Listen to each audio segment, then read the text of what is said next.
السلام علیکم دوستو، ندیم احمد حاضر ہے کھٹی میٹھی باتوں میں اپنے نئے ولاگ کے ساتھ۔ دوستو، عجیب و غریب باتیں ہو رہی ہیں۔ جسٹس منصور علی شاہ صاحب نے اپنے اثاثے ظاہر کر دیے، لیکن کیوں؟ جبکہ ان کو ابھی اکتوبر میں سپریم کورٹ کا ہیڈ بننا ہے، تو وقت سے پہلے کیوں؟ دوسرے نمبر پہ ملک ریاض صاحب نے ٹویٹر پہ ایک بیان جاری کیا ہے اور کہا ہے کہ چاہے کتنا ہی دباؤ، مجھے اپنی جان بھی دینی پڑے، میں جھکوں گا نہیں یا دباؤ میں نہیں آؤں گا۔ ایسا کیوں کہا اور اس وقت کیوں کہا؟ اور پھر سرگودا کا واقعہ، اللہ تعالیٰ معاف کرے، کون لوگ مذموم مقاصد کے لیے ان لوگوں کی مذہبی جذبات کو بھڑکاتے ہیں۔ پھر بھی رحم ہو گیا، ایک شخص کی جان ہے، اللہ تعالیٰ کرے بچ جائے، وہ شدید زخمی ہے، تو یہ ہے۔ اور اس کے علاوہ تیاریاں مکمل ہیں۔ عشت لباس صاحب، لوگوں نے سوال کیا کہ آپ نے کیسے کہہ دیا کہ وہ نئی پارٹی میں جا رہے ہیں؟ آپ وہ تو بہت سارے ان کے کھلے ہوئے ہیں ابھی، محاذ تو اس بارے میں دوسری اور بھی باتیں بتائیے کہ کیا ہونے والا ہے ایم کیو ایم میں۔ چلیے دوستو، یہ باتیں تو ہوں گی۔ سب سے پہلے میں آپ لوگوں سے گزارش کروں گا کہ میرے چینل کو سبسکرائب کیجئے، بیل کے بٹن کو کلک کیجئے، جو آپشنز آتے ہیں اس میں تم آل ویڈیوز کو سلیکٹ کیجئے، اور میری باتیں پسند آتی ہیں تو لائک کیجئے، کامنٹ ضرور دیجئے، اور ساتھ میں دوستوں احباب وغیرہ کو میرا یہ چینل شیئر کیجئے۔ تفصیلات میں جاتے ہیں۔ سب سے پہلے منصور علی شاہ صاحب کی بات۔ جی ہاں، منصور علی شاہ صاحب نے اپنے اثاثے ظاہر بھی کر دیے اور سپریم کورٹ کی ویب سائٹ پر بھی ان کو اپلوڈ کر دیا۔ عموماً یہ ہوتا ہے کہ جب آپ بننے لگتے ہیں سپریم کورٹ کے ہیڈ، چیف جسٹس، تو اس وقت آپ یہ کرتے ہیں۔ اکتوبر میں ریٹائرمنٹ ہو رہی ہے فائز عیسیٰ صاحب کی، تو اس کے بعد ان کی باری ہے، لیکن سوال ہی پیدا ہوتا کہ انہوں نے پہلے کیوں کیے؟ جناب، انہوں نے پہلے اس لیے کیے کہ ان کی بھی دبئی لیکس میں ایک پراپرٹی نکل آئی دبئی میں۔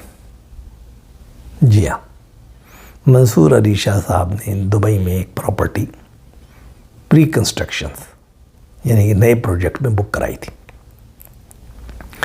اور وہ ان کا نام نکل آیا اس کے اندر، تو اس کی وجہ سے ان کو انہوں نے وضاحت دی، اور جب وضاحت دی تو اس کے ساتھ ساتھ انہوں نے اپلوڈ بھی کر دیا تھا کہ اب ہم نہ رہے، اور جس وقت ان کی پرموشن ہو تو وہ لوگ انگلیاں نہ اٹھائیں۔ وضاحت تو انہوں نے یہ دی کہ صاحب میں نے بنایا تھا پروجیکٹ، پھر اس پہ دبئی میں ایک ایسا بحران آ گیا، ساری اکنامی بیٹھ گئی، پراپرٹی کی قیمتیں بالکل گر گئیں، تو جناب پھر وہ میرا پروجیکٹ مکمل ہی نہیں ہو سکا اور بیچ میں لٹک گیا جس میں میں نے بک کرایا تھا۔ نتیجہ یہ ہے کہ وہ آج تک پایہ تکمیل کو بھی نہیں پہنچا اور بات ختم ہو گئی۔ میرے پیسے تھوڑے بہت بلڈر نے دیے یا نہیں دیے، جو بھی ہیں وہ تو ایک سلسلہ چل رہا ہے، اور پھر وہ میں نے کسی اور کو کے نام کر دیا کہ ٹھیک ہے یار تم لے لینا۔ تو ایک طریقے سے میرا کوئی تعلق نہیں ہے اس پراپرٹی سے، لیکن ہاں میں نے بک کرائی تھی، میرے نام تھی، میرا نام ابھی تک چل رہا ہے۔ تو اس دباؤ کو کنٹرول کرنے کے لیے دبئی لیکس کے انہوں نے یہ کام کیا ہے، اور وضاحت جاری کی ہے۔ ہمارے دوست ہیں، صحافی ہیں، بڑے فخر درانی صاحب کو، کیونکہ انہوں نے ان کا نام نکالا تھا ڈھونڈ ڈھانڈ کے بھی دبئی لیک سے، تو ان کو انہوں نے پورا وضاحتی بیان بھی دیا ہے، اور پھر فوری طور پہ انہوں نے اپلوڈ بھی کر دی ہیں تاکہ پروموشن میں کوئی پرابلم نہ آئے۔ دوسرے نمبر پہ چلتے ملک ریاض صاحب نے ایکس یعنی کہ ٹویٹر صاحب کا، اس کے اوپر ایک بیان جاری کر دیا۔ وہ بیان جاری کر کے انہوں نے کہا ہے جناب والا مجھ پہ بہت دباؤ ہے پچھلے 1 سال سے، اور یہ ہے لیکن میں دباؤ کو برداشت کروں گا، میں نے کبھی بھی سیاسی اور سیاست میں حصہ نہیں لیا ہے، نہ میں کسی کے خلاف جو ہے میں گیا ہوں سیاسی طور پر، لہذا میرا سیاست سے کوئی لینا دینا نہیں، اور چاہے میری جان چلی جائے میں اپنے اصول پہ قائم رہوں گا۔ اب یہ بیان انہوں نے اس وقت پہ کیوں دیا ہے، کیا وجوہات ہیں، کیا وہ کرنے جا رہے ہیں؟ سب سے بڑا ایشو تو یہ ہے کہ اس وقت وہ بنے ہوئے ہیں آنکھوں کا تارا عمران خان صاحب کی اور پی ٹی آئی کی پارٹی کا، کیونکہ ان پہ جو برطانیہ میں غیر قانونی طور پہ جو پیسے لے گئے تھے 190 ملین پاؤنڈ، وہ جناب ان کو برطانیہ کی ایجنسی نے، کرائم کنٹرول ایجنسی نے پکڑے تھے، انہوں نے ان کو واپس دیے، اور جب انہوں نے واپس دیے تو انہوں نے جناب کیا کیا کہ عمران خان صاحب سے مکوکا کر لیا، اور وہ پیسے عمران خان نے ان کو واپس کر دیے۔ اس طرح نہیں کہ ان کے اکاؤنٹ میں ڈالے، بلکہ ان پہ ایک جرمانہ تھا بحریہ ٹاؤن کراچی کا 460 ارب کا، تو وہ اس کی مد میں جو ان کو پیسے چاہیے تھے تو سرکار نے ڈائریکٹ پیسے وہاں جمع کرا دیے۔ تو بات ایک ہی ہوئی، اگر میرے پر کوئی جرمانہ جمع کرنا ہے تو مجھے جمع اپنے اکاؤنٹ سے کروں، یا کوئی میرا دوست احباب کر دے تو بیسیکلی میرے بھی آپ پہ کیا، پہلے مجھے دیے اور میں نے دیے، تو وہ تو عدالت تو یہ مانے گی کہ ندیم صاحب نے جمع کرائے۔ تو بہرحال یہ ہے، تو اس بارے میں معاملات چل رہے ہیں سارے، اس لیے انہوں نے لمبا چوڑا بیان جاری کیا ہے، لیکن اس وقت کیوں کیا، یہ سب سے بڑی اہم بات ہے۔ یہ بیان ان پہ چل رہا ہے، دباؤ ہے بہت زیادہ کہ وہ عمران خان صاحب کے خلاف کوئی گواہی دیں، جو سننے میں آ رہا ہے، یا وعدہ معاف گواہ بنے اس کیس کے اندر، کیونکہ ظاہر اتنا بڑا فیور دیا تھا 190 ملین پاؤنڈ کا عمران خان صاحب نے، اور اس کی سلے میں انہوں نے ان کو زمینیں دی تھیں یونیورسٹی وغیرہ بنانے کی، اور کچھ زیورات وغیرہ دیے تھے، کچھ ہار وغیرہ قیمتی ہیروں کی انگوٹھیاں دی تھیں تو ان کی وائف کو، بشا بی بی کو، اور اس کے علاوہ بہت ساری باتیں ہیں جو پیسے دیے گئے تاکہ عمران خان صاحب نے جو ان کی ہیلپ کی تھی۔ تو بہرحال یہ وہ بات ہے، تو اس کی وجہ سے وہ دباؤ ہے ان پہ، لیکن وہ کہتے ہیں کہ دباؤ کے علاوہ بھی بہت دباؤ ہے، اور ایک دباؤ ان پر یہ ہے کہ عنقریب نیب میں ان کے خلاف ایک بہت بڑا کیس آنے والا ہے، اور کیس وہی کراچی بحریہ ٹاؤن کا ہے، کہ کراچی بحریہ ٹاؤن میں جس کی مد میں 460 ارب کا ان پہ جرمانہ لگا ہے، ساری زمینیں لیگل جو ہیں، اس کے اوپر یہی مقدمے میں ثاقب نثار صاحب نے کہا تھا کہ یا تو اتنے پیسے آپ جمع کرا دیں اتنے ٹائم کے اندر 460 ارب، یا پھر ورنہ آپ نیب آپ پہ مقدمہ قائم کرے گی۔ تو وہ یہ پورے پیسے نہیں کرا سکے، ایون دو کہ عمران صاحب نے 190 ملین پاؤنڈ بھی جمع کروا دیے، لیکن اس کے باوجود بھی 460 ارب ایک بڑی رقم ہوتی ہے، پوری نہیں جمع ہو سکی۔ نتیجہ یہ ہے کہ وہ نیب ان پہ ایک مقدمہ لے کر آ رہی ہے، بہت بڑا مقدمہ ہے، خربوں کا مسئلہ ہے، تو اس کی وجہ سے انہوں نے فوری طور پہ، وہ کچھ دنوں میں آنے والا ہے، تو فوری طور پہ انہوں نے بیان جاری کیا سیاسی مظلومیت کا نشان بننے کے لیے، تاکہ مظلوم بن جائیں کہ صاحب جو ہے جب وہ آئے نہیں صاحب، کیونکہ انہوں نے کہا تھا کہ میں وعدہ معاف گواہ نہیں بنوں گا، اور یہ عمران کا ساتھ نہیں چھوڑوں گا، اور سیاست میں حصہ نہیں لوں گا، اور دباؤ کو برداشت کر رہے تھے، اس لیے یہ مقدمہ نیب نے ان کے خلاف بنایا۔ تو بڑی سیاسی حکمت عملی، دبئی میں وہ رہ رہے ہیں، کینسر کے مریض ہیں، برطانیہ جا نہیں سکتے، ان پہ پابندی ہے، یہ لیگل جو پیسے لے کے گئے تھے امریکہ جا نہیں سکتے، ان پر پابندی ہے، کیونکہ انہوں نے جو ہے لال مسجد والوں کو جو بڑے پیسے دیے تھے، اس کی وجہ سے امریکہ نے ان پر بین کر دیا تھا۔ دوسری بات اور بھی ہے، اور وہ ہے کہ اس وقت زرداری صاحب جو ان کے پارٹنر ہیں بحریہ ٹاؤن میں، اور صدر بنے ہوئے ہیں آج کل، وہ بھی دبئی میں اپنا سالانہ چیک اپ کرانے کے لیے گئے۔ ڈیفینیٹلی ان کی ان سے ملاقات ہو رہی ہوگی یا ہوئی ہوگی، اب کیا باتیں ہو رہی ہیں کیا نہیں ہے، تو اس کی بنیاد پہ انہوں نے جو ہے یہ بیان جاری کیا ہے، لیکن اغلب امکان یہی ہے کہ یہ اپنے آپ کو مظلوم بننا چاہتے ہیں، کہ جب نیب کا کیس ان پر آئے تو وہ مظلوم بن جائیں، اور پی ٹی آئی والے ان کی سپورٹ پہ شانہ بشانہ کھڑے ہو جائیں۔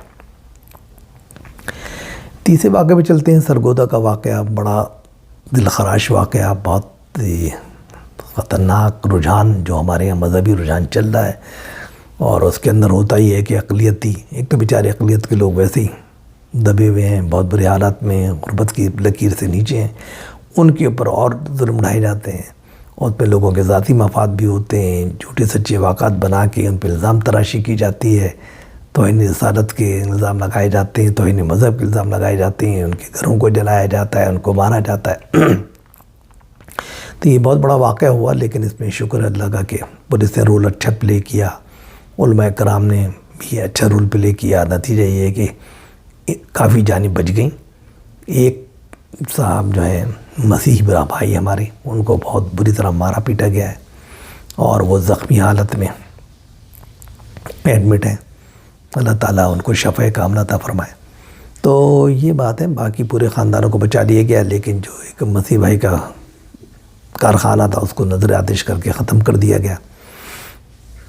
جوتوں کا کارخانہ تھا یہ، تو اس میں اصل میں کیا ہے، حقیقت کیا ہے تو پتہ نہیں، کہ صاحب جو کچھ اوراق ملے کارخانے کے قریب پھیلے ہوئے تھے، قرآن شریف کے پھٹے ہوئے اوراق، اور اس کی وجہ سے الزام لگ گیا کہ صاحب یہ تو انہوں نے ڈالے ہیں، کیونکہ یہاں پہ مسیح لوگ کام کرتے ہیں، کارخانہ بھی یہ 10 آدمی تھے، چھوٹا سا کارخانہ ہے جوتے بنانے کا، اور اس میں 10 آدمی کام کرتے تھے، وہ سب کرسچن ہیں، اور مالک بھی کرسچن تھا، تو صاحب اس کے گھر پہ حملہ کر دیا، اور اس کے کارخانے کو آگ لگا دی، اور پھر ہزاروں لوگ جمع ہو گئے، اور کہنا سب کو پورے خاندان کو ختم کر دو۔ بڑی مشکل سے جان بچائی، پولیس والا نے بھی، کافی پولیس والے زخمی ہوئے 10-15، لیکن خیر جان بچ گئی، اور بڑا واقعہ کنٹرول ہو گیا۔ اب اس پہ 50-60 لوگوں کے خلاف مقدمات درج کیے گئے ہیں۔ اب اس میں ہوتا ہے کیا ہے کہ یہ سب کہتے ہیں نا، کسی نے جان بوجھ کے شاید اس کارخانے والے سے کے خلاف کوئی بات کرنی تھی، اس کو جلانا تھا، اس زمین پہ قبضہ کرنا تھا، بہت ساری باتیں، تو وہ اوراق پھیلا دیے گئے، اور پھر اس کی کہانی بنا دی گئی۔ یا ہی لوگ کہتے ہیں کہ وہاں پول ہے، کھمبا ہے، اس کھمبے پہ ایک ڈبہ لٹکا ہے جس کے اوپر لکھا رہتا ہے کہ قرآنی اور اوراق وغیرہ اگر جو ہے وہ پھینکنے کی بجائے یا وہ کرنے کی بجائے اس کے اندر ڈال دیں، تاکہ ہم اس کو کہیں جو ہے صحیح طریقے سے وہ سمندر برد کر دیں گے، یا جو بھی کر دیں گے، شہید کر دیں گے ان اوراق کو۔ تو قرآنی اوراق کا ایک ڈبہ لگا ہوا ہے اس کھمبے پہ، تو وہ کرتا اس میں لوگ ڈالتے رہتے ہیں پھٹے ہوئے اوراق۔ تو اس وقت ایک آندھی آئی تھی رات کو، وہ ڈبہ کھل گیا، سارے اوراق پھیل گئے، تو اڑتے ہوئے وہ کارخانے کے قریب آ گئے، کیونکہ وہاں سے قریب ہی ہے وہ پول اور کھمبا۔ تو اب یہ لوگ کہہ رہے ہیں، یہ بھی ایک بات چل رہی ہے وہاں پر، وہاں کے مقامی لوگوں کا یہ بھی کہنا ہے، لیکن بہرحال جو بھی ہے تو سمجھ میں نہیں آتا کہ اس میں مشتعل ہونے کی کیا بات ہے۔ پہلے آپ واقعے کی تحقیقات کیجئے۔ ایک آدمی نے آ کے شور مچا دیا، ہو یہ پھیلے ہوئے ہیں، دیکھو انہوں نے کیا، آپ بھی کھڑے ہو گئے، آپ کے بلائنڈ ہو گئے۔ تو یہ جو مذہبی اندھا پن ہے یا جنونیت ہے، یہ بہت خطرناک ہے، ملک کے لیے خطرناک ہے، سب کے لیے خطرناک ہے۔ تو اس چیز سے بچنا چاہیے۔ کوشش کریں کہ ان چیز کو ختم کریں، طریقے سے لوگوں کی باتوں کو سنیں، سمجھیں۔ لوگوں کے بعض کے مفادات ہوتے ہیں، بعض کے کچھ ہوتے ہیں، جس لیے الزام لگا دیا جاتا ہے۔ کوئی بھی غیر مذہب کا آدمی ہوتا ہے، اقلیت کا آدمی جو ہوتا ہے، وہ اس کو کسی مسلم سے اگر جھگڑا ہے کیا، تو کوئی مسلم بھائی اس پہ کوئی بھی الٹا سیدھا الزام لگا دیتا ہے توہین مذہب کا یا توہین رسالت کا، اور اس کی جان بیچاری خطرے میں پڑ جاتی۔ تو یہ خطرناک باتیں، ایسا نہیں ہونا چاہیے۔ دوسرے نمبر پہ چلتے ہیں شطربات کا۔ میں نے کہا تھا کہ وہ آ رہے ہیں، اور یہ پارٹی جو نئی بن رہی ہے، شاید خاقان عباسی کو اس کو جوائن کریں گے، تو اس پہ کافی لوگوں نے مجھ سے رابطہ قائم کیا۔ اس میں ایم کے بھی بڑے اہم عہدیداران ہیں کراچی میں جو موجود ہے اس وقت۔ انہوں نے کہا نہیں، ایسی بات نہیں ہے، یہ بھی ان کو آپشن ہے، ان کو دیا گیا ہے، لیکن اور بھی آپشن ہے۔ تو ابھی شطربات صاحب نے یہ فیصلہ نہیں کیا کہ کہاں جانا ہے، لیکن بہرحال جو بھی ان کو مقتدرہ یا اسٹیبلشمنٹ کہے گی وہ وہاں جائیں گے۔ تو اب یہ فیصلہ نہیں ہوا ہے ان کے لیے کہ ان کا ایک رول صرف کراچی کی حد تک ہے، اور کراچی میں ان کو یہ رپورٹ دینی ہے، مقتدرہ کو یہ سمجھانا ہوگا کہ کہاں میرا رول کس لحاظ سے بہتر ہے، میں اپنی خود پارٹی بناؤں، تمام لوگ پارٹیوں کو جمع کر کے اس کا مرکزی وہ بن جاؤں، یا جو الطاف صاحب کے ساتھ لوگ ہیں ان سب کو یہاں لے آؤں، یا باہر جو بڑے بڑے لوگ بیٹھے ہوئے ہیں جو دونوں پارٹی میں نہیں، نہ پاکستان MKM میں نہ لنڈن میں، ان سب کو جمع کر کے کروں۔ زارِ بابر غوری یہی ہیں، بڑے بڑے لوگ ان کے ساتھ ہیں۔ تو ایک نہ وہ کر رہے ہیں، اس کے لیے کافی لوگوں سے مشاورت جاری ہے، تو وہ کریں گے تو ایک کافی بڑا کراچی کی حد تک ایک بہت بڑا رول کریں گے، اور ان کو رول ملے گا بھی۔ اور جو گورنر بنے گا وہ بھی ان کی مرضی کا بنے گا. تو وہ تمام باتیں طے ہو رہی ہیں اور ہونے والی ہیں. تو ابھی سے جو آپ نے کہہ دیا کہ وہ جوائن کریں گے شاہد خاقان عباسی کی پارٹی کو، تو ایسا نہیں ہے. ٹھیک ہے، ان کے پاس یہ آپشن ہے. انہوں نے جا کے ملا، اور بھی لوگوں سے ملاقات ہوئی ہے ان کی. ایون زرداری صاحب سے بھی دبئی میں ان کی 1-2 ملاقاتیں ہو چکی ہیں. ہر ایک سے وہ گڈ بک میں ہیں. فوج سے بہترین تعلقات ہیں، زرداری صاحب سے ان کے تعلقات ہیں، اور بھی لوگوں سے تعلقات ہیں. ایون MKM کے زیادہ تر جو اچھے سمجھدار لوگ ہیں ان سب میں اس کے بڑے بہترین تعلقات ہیں. تو وہ ہر جگہ گڈ بک میں مانے جاتے ہیں. ٹھنڈی طبیعت کے آدمی ہیں اور بڑا تجربہ ہے.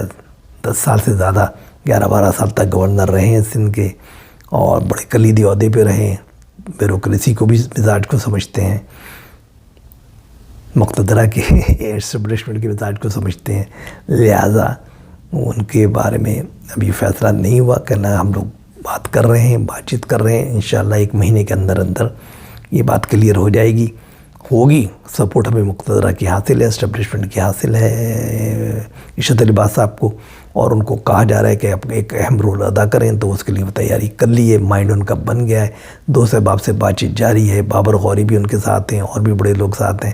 تو اب یہ ہوگا کہ وہ اپنا الگ گروپ بنانے کا ہمارا زیادہ خیال ہے کہ MKM کے نام سے ہی، یا اردو اسپیکنگ لوگوں کے نام سے ہم اپنا گروپ تشکیل دیں.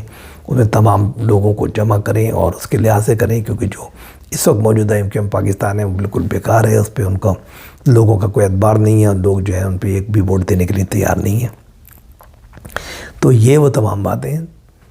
تو یہ 4 ٹاپک تھے آج کی جس پہ میں بات کرنا چاہتا تھا. آپ پہ کچھ اہم واقعات بھی اور ہیں، تو سوچ رہا ہوں کہ اس کے بارے میں بھی انشاءاللہ کل ہم سے بات کریں گے. جب تک اجازت دیجیے، اللہ حافظ.